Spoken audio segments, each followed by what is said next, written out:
Hello everyone, welcome back to my channel. তো এখন আমরা সবাই যাব ওল্ড দীঘায়। এখন আমরা আছি নিউ দীঘার একটা হোটেলে। এবার আমরা যাব ওল্ড দীঘায়। তো চলো ওখানে গিয়ে আবার দেখা হচ্ছে। ওখানে যাওয়ার আগে হোটেল মিলি থেকে আমরা করে নিয়েছিলাম আমাদের একটু স্ন্যাক্স। সবাই মিলে খাওয়া দাওয়ার পর তারপর আর দেরি না করে চলে গেছিলাম ওল্ড দীঘায় টোটো করে। এই যে পৌঁছে গেছি আমরা ওল্ড দীঘা। দেখো কি সুন্দর লাইট দিয়ে চারিদিকটা সাজানো আছে। আর দেখো ঠিক কতটা ভিড় হবে নাই বা কেন। দুদিনের ট্যুর মানেই আমরা কিন্তু বাঙালিরা বেশিরভাগ দীঘাই আসা প্রেফার করি। এখানে একটা ঢোল রাখা আছে, এটা বাচ্চারা বাজিয়ে খুবই মজা পাচ্ছিল। আর ওই দেখো দূরে বিশ্ব বাংলা স্ট্যাচুটা। শুধু বাচ্চা কেন, আমার দাদাও এখানে ঢোলটা বাজিয়ে খুব মজাই পাচ্ছিল। মনের দিক থেকে কিন্তু এখনও ঠিক বাচ্চাই আছে, বড় একদমই হয়নি। তোমাদের সাথে এবার শেয়ার করে নিই মার্কেটের কিছু ভিউ।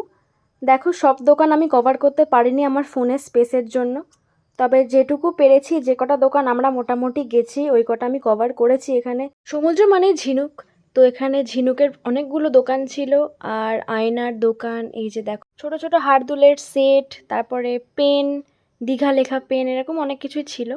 আর ব্যাগের দোকান কিন্তু এখানে প্রচুর, পুরো দীঘা মার্কেটটা ঘুরে দেখলাম প্রচুর ব্যাগের দোকান। ও কোথায় একটা যাওয়ার বায়না করছিল, সেটা আমার এই মুহূর্তে ঠিক মনে পড়ছে না। এখান থেকে প্রচুর ব্যাগ কেনা হয়েছিল, আন্টি মামি এরা অনেক ব্যাগ কিনেছিল। আমি তেমন কিছু কিনিনি, কারণ কদিন আগেই পুরী ঘুরে এসেছি যেহেতু, তেমন কিছু মার্কেটিং করার আমার ছিল না। আমি ছোটোখাটো টুকটাক কাটা জিনিস কিনেছিলাম। এই যে একটা বন্দুক কিনে ও দীঘার সবাইকে মোটামুটি গুলি করে দিচ্ছিল। আর দেখো এখানে ওর মাকে বসিয়ে ছবি তুলছে, ও আমাদের ভীষণ ফেভারিট একজন ফটোগ্রাফার। পেছনের এই কোয়ালিটি ওয়ালসের দোকান থেকে আমরা অনেকগুলো আইসক্রিম খেয়েছিলাম এবং পরের দিন সকালবেলাও গিয়ে খেয়েছিলাম। কাকু মোটামুটি চিনে গেছিলো আমাদের। এইখানেও আমাদের ফটো তুলবে আর আমাদের পোজ বলে, দেখো আমাদের পোজ বলে দিচ্ছে। এনার মনের মতো পোজ না দিলে কিন্তু এই ফটোগ্রাফার রাগ করে ছবি তুলবে না। দেখো শুধু ওকে ছবি তুলে আবার দেখাচ্ছে যে কেমন হয়েছে না হয়েছে। দেখো এখানে ওর কুর্তির রিয়াকশন, ওয়াও বলছে। ওখান থেকে বেরিয়ে আমরা চলে এসেছিলাম হোটেল মিলিতে আমাদের ডিনারটা করতে। ওখানকার প্রত্যেকটা খাবার ছিল ভীষণ ডিলিশিয়াস, আর স্টাফ বিহেভিয়ারও ছিল ভীষণ ভালো।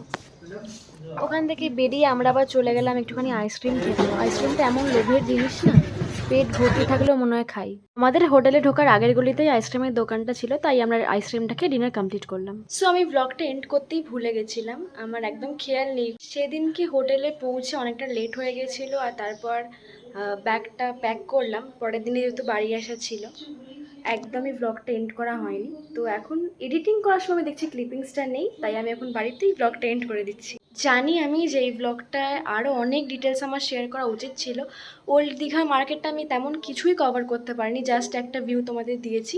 কিন্তু আরও অনেকটা উচিত ছিল আমার ডিটেলসে ভিডিওটা আনা। জন্য আমি সবার কাছে সরি চেয়ে নিচ্ছি। আমার ফোনে অ্যাকচুয়ালি স্পেসের ভীষণ প্রবলেম হচ্ছিল, তাই আমি আর ক্লিপিংস নিতেই পারছিলাম না।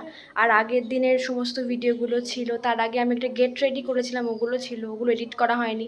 বুঝতেই পারছো বেড়াতে গিয়ে তো ঘোরা ছাড়া এডিট করা হয় না, তো বাড়িতে এসে এডিট করতে হয়েছে সবটা। তো নেক্সট টাইম আমি যখনই দীঘা যাব, আমি অবশ্যই তোমাদের প্রমিস করছি ওই ওল্ড দীঘার বিচ মার্কেটটা আমি তোমাদের সাথে কভার করার চেষ্টা করব। এর পরের দিন আরেকটা ব্লগ আসছে, সেটাও দেখে নিও। আর আজকের ব্লগটা এখানেই এন্ড করছি। ভালো লাগলে লাইক কমেন্ট আর শেয়ার করে দিও, আর অবশ্যই আমার চ্যানেলটাকে সাবস্ক্রাইব করে দিও। তো টাটা, দেখা হবে পরের কোনো ব্লগে।